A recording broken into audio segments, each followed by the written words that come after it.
Hello and welcome to Supplement, a podcast of the Economic and Political Weekly. On this season of Supplement, we bring you experiences from the field published in EPW Postscript, read by the authors. On this episode, we have Raju Chalwadi reading his piece, Notes on Compassion and Debt in the Field, in which he reflects on how using the Buddhist principle of Maitri transformed the field and his relationship with his research participants. And now, Raju Chalwadi.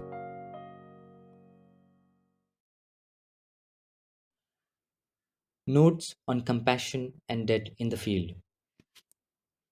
The COVID 19 pandemic continues to disrupt academic research across the globe, posing an ethical dilemma and a practical challenge before the researchers.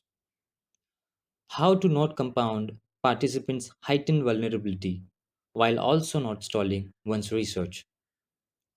I have been working with North Indian Dalits in the Govandi and Mankhur suburb of Mumbai for my doctoral project since the beginning of 2019, exploring their non singular, ambiguous, and secretive religious life. Using an ethnographic approach, I deploy participant observation as a method to observe social life and sense the materiality of the field. The COVID 19 pandemic has made being in the field and continuing the physical mode of research impossible due to the threat of risk to our individual and collective health. In such a situation, what can I do that will not stall my research but also use my privileged position as a researcher to be of use to the participants who are equal research partners? I wanted to avoid turning into what is popularly known as quote unquote disaster tourist in the field, being mindful of the ethical consideration of my actions. The restrictions on physical mobility further forced me to reconsider the concept of field, going beyond the traditional understanding of a geographic setting and to include all interactions occurring across space and time. And so, I altered my methods, interacting with participants via phone calls and text messages. On April 12, 2020, I received a call from Manish, 23, a Pasi youth I have known since the beginning of my research about his family's inability to leave the city as their savings had been exhausted. While not in a position to support his family financially, I was able to put him in touch with another participant, Dhananjay, 43, a Jaiswar, who had told me of his plan to go back to his native village in Uttar Pradesh with his family in a mini tempo. Luckily, Dhananjay was accommodating, and together both families reached Uttar Pradesh after traveling for 3 days. On the fourth day, speaking over the phone, Manish suddenly began calling me Bhaiya, meaning brother, instead of his usual sir. Several times earlier, I had asked him to not to call me sir, but it had never worked until that day. His parents and grandmother too spoke to me, deeply emotional.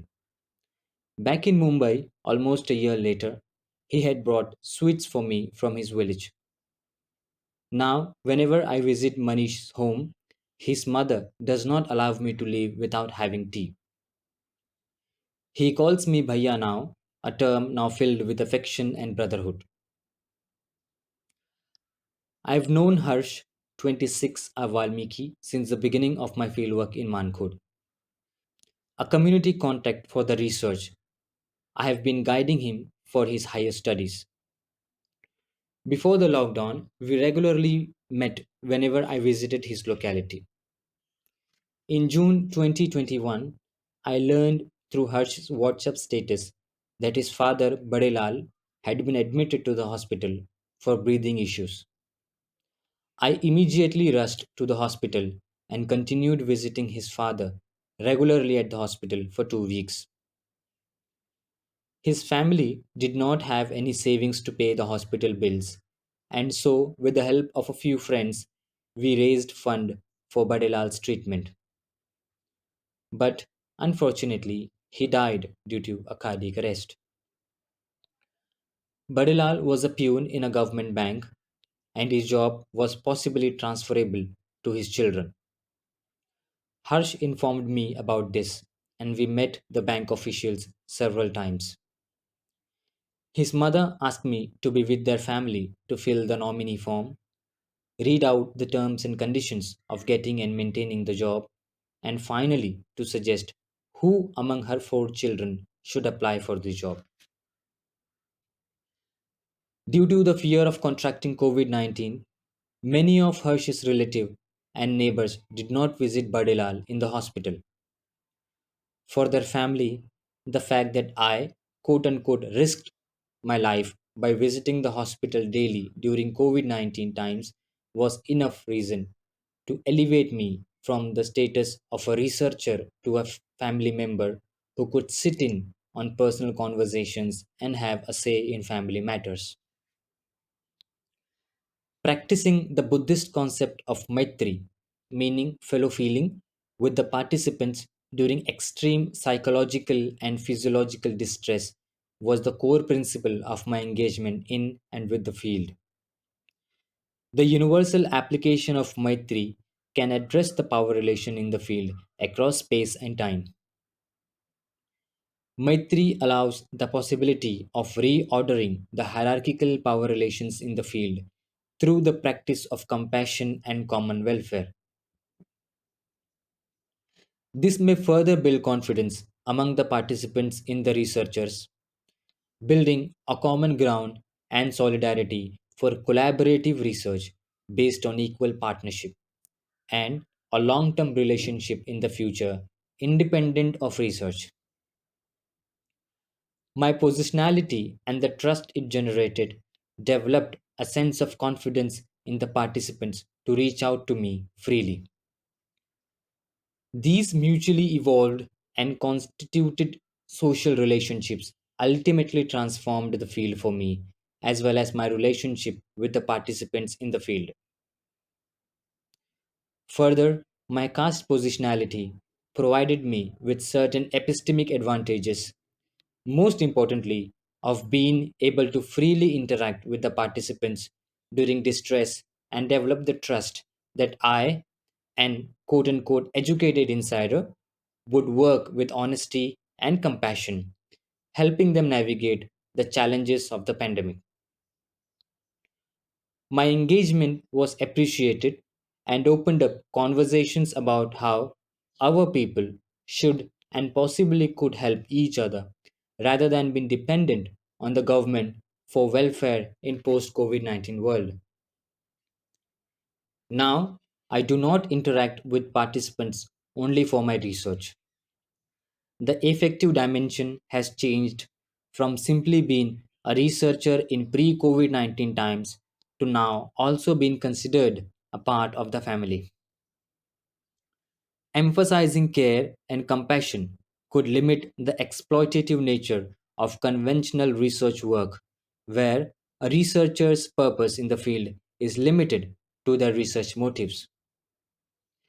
In other words, I am able to develop a long term fraternal relationship with participants beyond the narrow instrumental motive of research by foregrounding mindful research and being invested in the welfare of the participants as my extended research community. My deep involvement in the field, not only limited to my research and grounded in an ethics of compassion, emerged from a specific standpoint informed by the concept of fellow feeling, Maitri.